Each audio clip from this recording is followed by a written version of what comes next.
queridos, que a graça do Senhor Jesus seja com você. Estamos hoje no 8º dia da nossa jornada de fé, Uma Vida com Propósitos, baseado nesse livro do autor pastor Rick Warren. E hoje nós estamos com um desafio a mais, porque nos primeiros 7 dias nós tínhamos o material através de um livreto que toda a igreja recebeu. Mas o livreto vai só até os primeiros 7 capítulos. Então no dia de hoje você já tem um desafio diferente, que é pegar um caderno, um bloco, alguma anotação e anotar aquilo que tem lhe chamado a atenção, baseado nos vídeos que você estará continuando a receber a partir de hoje. Então, querido, no dia de hoje, o capítulo 8, nós vamos falar sobre planejado para agradar a Deus. Eu e você fomos criados com o propósito de agradar e louvar, bendizer ao Senhor. E através das nossas ações e tudo que fazemos, precisamos dar glória para Ele. É isso que satisfaz e alegra o nosso coração. Então que você possa mergulhar no áudio desse livro e deixar Deus falar ao seu coração, sabendo que você foi criado para agradá-lo. Que Deus te abençoe, querido, e tenha uma boa leitura. Uma Vida com Propósitos, de Rick Warren. Passaremos os próximos 7 dias falando do propósito número 1. Você foi planejado para agradar a Deus. Dia 8. Planejado para agradar a Deus. Tu criaste todas as coisas e é para o teu agrado que elas existem e foram criadas. Apocalipse capítulo 4, versículo 11. O Senhor está contente com seu povo. Salmos 149, versículo 4. Você foi planejado para agradar a Deus. No instante em que você chegou a este mundo, Deus lá do céu, como testemunha invisível, sorria ao assistir a seu nascimento. Ele quis que você existisse, e sua chegada lhe deu enorme prazer. Deus não precisava criar você, mas decidiu criá-lo para a satisfação dele. Você existe para benefício, glória, propósito e prazer de Deus.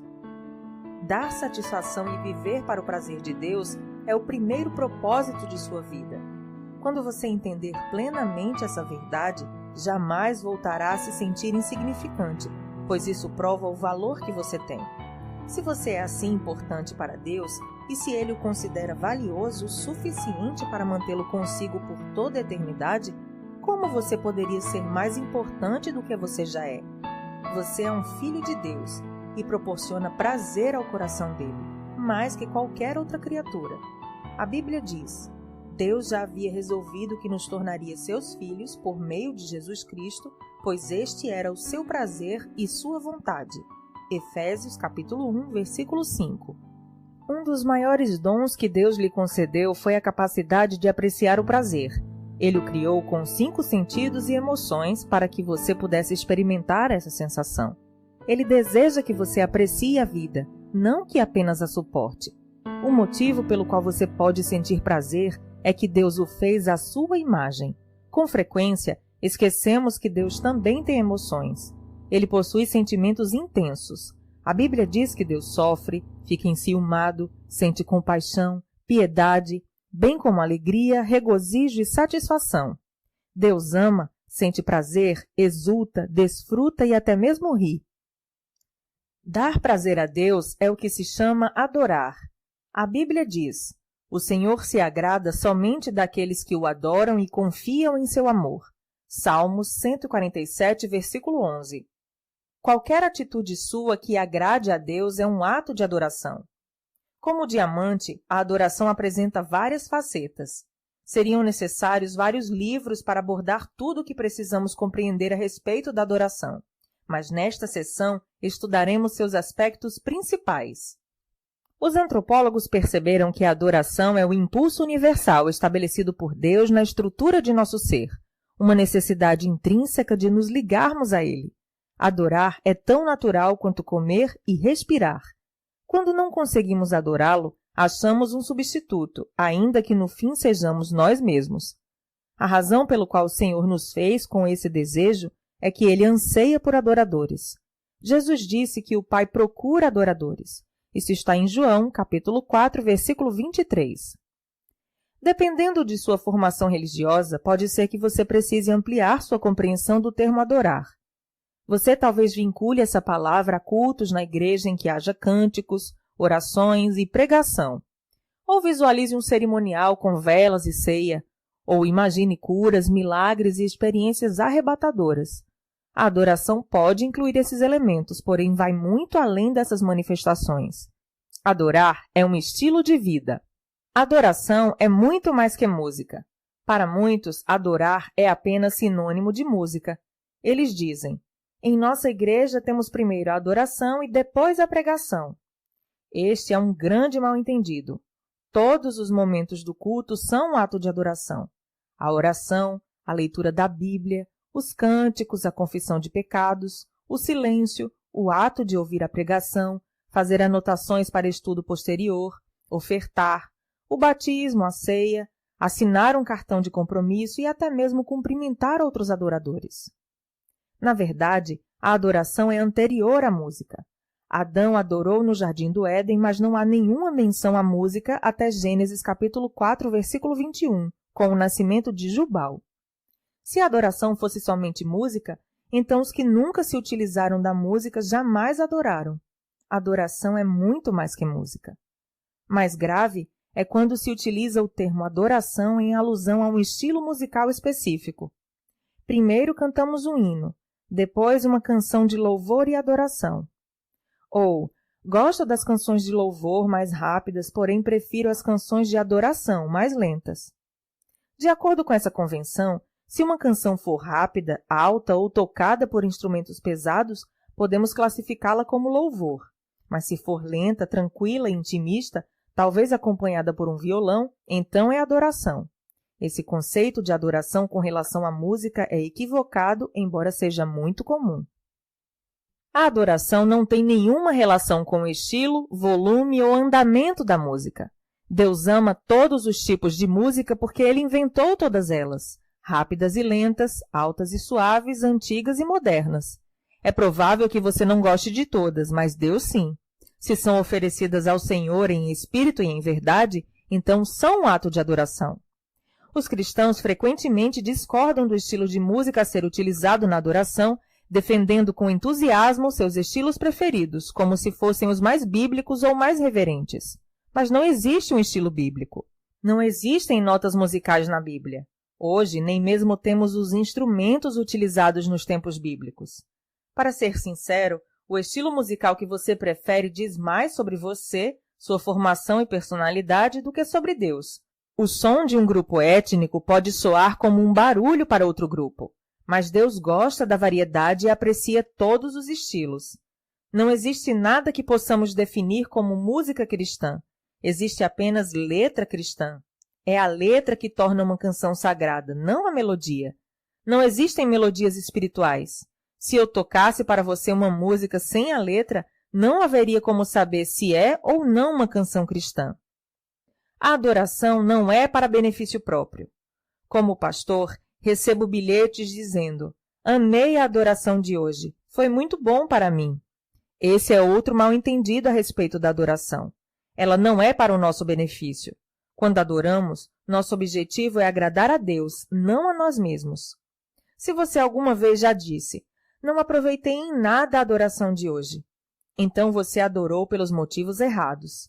A adoração não é para você, é para Deus. Claro que a maioria dos cultos de adoração contém elementos de comunhão entre os irmãos, edificação e evangelização. E existem benefícios na adoração, mas não adoramos para nossa satisfação. Nossa motivação é glorificar e agradar ao Criador. No capítulo 29 de Isaías, Deus reclama de uma adoração hipócrita e sem entusiasmo. O povo estava oferecendo a Deus orações repetitivas, louvor falso, palavras vazias e rituais humanos sem que o significado fosse levado em consideração. O coração de Deus não é tocado por uma adoração meramente tradicional, mas por paixão e compromisso. A Bíblia diz: esse povo se aproxima de mim com a boca e me honra com os lábios, mas o seu coração está longe de mim. A adoração que me prestam é feita só de regras ensinadas por homens. Isaías capítulo 29, versículo 13. A adoração não é parte de sua vida, é sua vida. A adoração a Deus não se limita aos cultos na igreja, pois nos foi dito: estejam sempre na sua presença.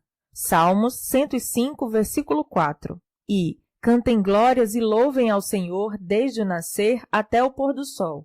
Salmos 113, versículo 3. Na Bíblia, as pessoas louvavam a Deus no trabalho, em casa, na batalha, na prisão e até mesmo na cama.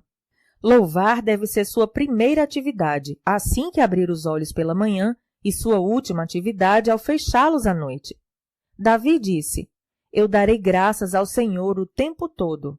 Minha boca sempre o louvará. Salmos 34, versículo 1. Cada atividade pode ser transformada em um ato de adoração quando realizada para louvar, glorificar e agradar a Deus. A Bíblia diz: assim, quer vocês comam, bebam ou façam qualquer outra coisa, façam tudo para a glória de Deus. 1 Coríntios, capítulo 10, versículo 31. Lutero disse: um ordenhador pode tirar o leite das vacas para a glória de Deus. Como é possível fazer tudo para a glória de Deus? Fazendo tudo como se estivesse fazendo para Jesus e mantendo uma conversa contínua com ele durante a atividade. A Bíblia diz: tudo o que fizerem, façam de todo o coração como para o Senhor e não para homens. Colossenses, capítulo 3, versículo 23. Este é o segredo de um estilo de vida em adoração: fazer todas as coisas como se fossem para Jesus. A Bíblia diz: portanto, com a ajuda de Deus, quero que vocês façam o seguinte: entreguem a vida cotidiana, dormir, comer, trabalhar, passear, a Deus como se fosse uma oferta. Romanos, capítulo 12, versículo 1. O trabalho torna-se adoração quando você o dedica a Deus e o realiza consciente de sua presença. Logo que me apaixonei por minha esposa, pensava nela o tempo todo. No café da manhã, dirigindo para a escola, assistindo às aulas, na fila do supermercado, abastecendo o carro, eu não conseguia parar de pensar nessa mulher. Constantemente falava comigo mesma a respeito dela e ficava pensando nas coisas que eu mais amava nela. Isso me fazia sentir perto de Kay, mesmo quando estávamos separados por vários quilômetros e frequentávamos faculdades diferentes. Pensando nela constantemente, eu estava permanecendo no seu amor. A verdadeira adoração reside nisto: apaixonar-se por Jesus. Dia 8. Pensando sobre o meu propósito de vida. Tema para reflexão: fui planejado para agradar a Deus. Versículo para memorizar: o Senhor está contente com seu povo. Salmos 149, versículo 4. Pergunta para meditar: que tarefa simples eu poderia começar a fazer como se fosse diretamente para Jesus? Até o próximo áudio.